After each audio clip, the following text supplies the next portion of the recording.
What you're watching is probably the most elaborate and expensive stage show ever mounted by a rock group.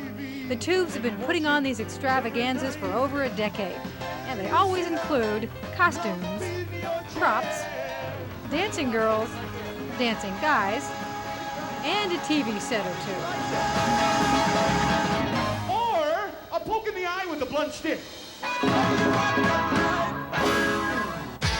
The Tubes are able to present such a visual show because so many of them are talented professionals in such far-flung fields as art and acting. Lead singer Quay started out as an actor.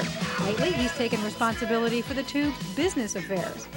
Synthesist Mike Cotton and drummer Prairie Prince are both fine artists who've collaborated on large murals that grace the Chemical Bank in New York's Rockefeller Center and the A&M Records soundstage in Los Angeles.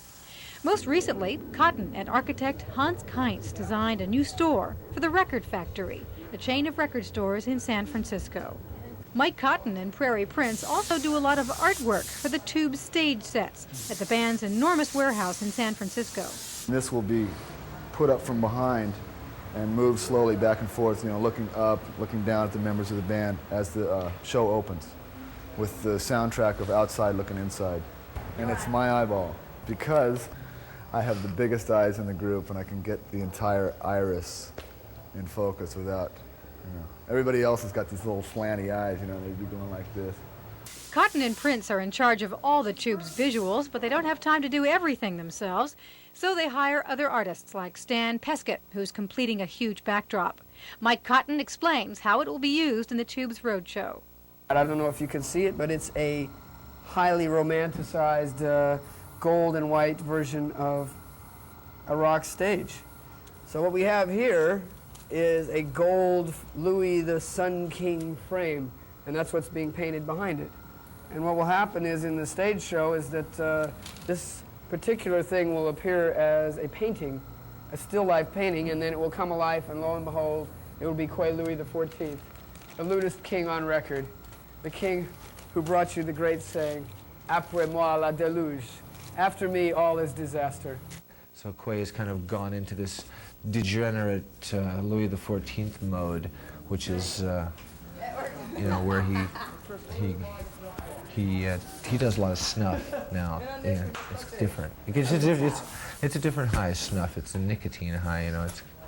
It's kind of like drinking a lot of coffee and burning all the money in your wallet. It's kind of the same thing.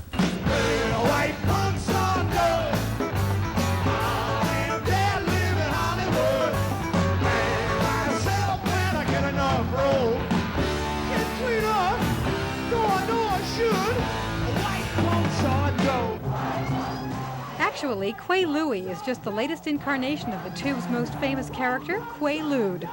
Mr. Lude came to life in the early 70s as a parody of the decadent, drugged-out glitter rockers who were popular at that time. Quay Lude started before platforms.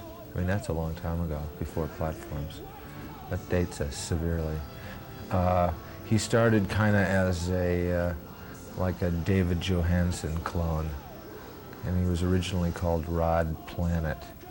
And then it just kept changing. The platforms kept getting higher, and he kept taking more drugs, and he used to get knocked out every night in the show, and then the amps would fall on him in the show, and then it used to every night, I found out it was real bad to do, but Quay Lude used to come out and chug a beer real fast. It was during his alcoholic phase, and then throw it up. I'd really make myself throw up, and it was just disgusting. It was one of the most tasteless things I'm sure we'll ever do.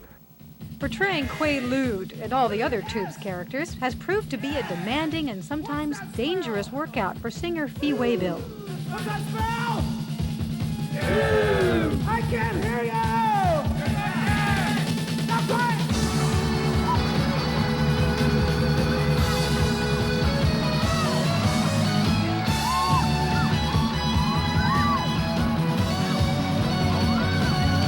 The most difficult part of any Tube show takes place backstage, where Quay Waybill has been known to make as many as a dozen costume changes in one night.